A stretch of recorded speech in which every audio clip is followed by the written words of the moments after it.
چین کې یو ډېر زلزله راغله په دغه زلزله کې چې دنه ډېر کورونه هغه وران شول دغه ملبې هغه پرتې نو د دې ملبو چې دنه هغه ډېر ورځې بس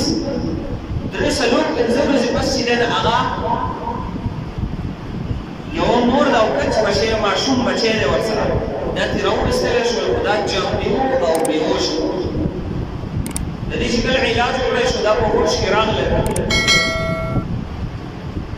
نو د دې زنانه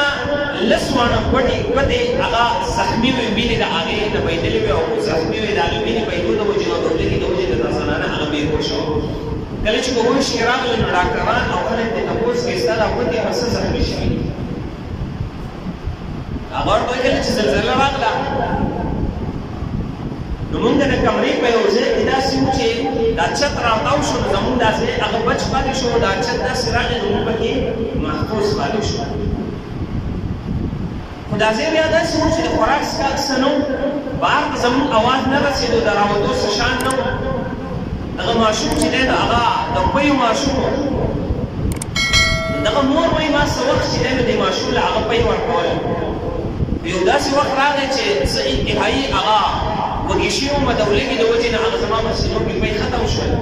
بیا پی نه و دغه ماشوم هغه جړل د پی غوښتل زه هم انتهایي وږې وم زما په سینو کې پی نه و چې ما دې ماشوم له هغه ورکړی دی نو په دغه وخت کې چې دی نو هغه ما دا یوه پته په غاښونو کې هغه زخمي کړه د دې وینې هغه روانې شوې دغه پته مې هغه ماشوم ته په خولې کې ورکړه ماشوم چې دی نو هغه ځان ته راښودلی شو بله ماشوم په هغې باندې موړ شو غلی شو بیا چې کله ماشوم غلی شو څه وخت ماشوم غلی و بیا چې دی نو لږ وخت بس هغه بیا وږی شو ما بله پته زخمي کړه او ماشوم ته مې په خوله کې ورکړه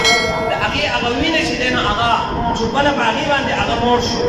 بیا څه وخت بعد هغه بیا وږی شو ما بله پته زخمي کړه تر دې چې لس واڼه ګوتې هغه ما زخمي کړې د هغې وینې مې هغه دغه ماشوم ته چې دی نو هغه ورکوله په دغې حالت کې زه وم زما نه انتهایي وینه لاړه زه انتهایي د ولږې په حالت کې وم زه په ځان بیا نه یم پوهېدلې زه بېهوشه شوم هغه ماشوم هغه هم انتهایي بیا وږی و د هغې وینې د وجې نه هغه هم بېهوشه شو په دې کې چې دی نو هغه هم په ځان پوهېده دلته په هسپتال کې چې دی نو هغه برابرېږي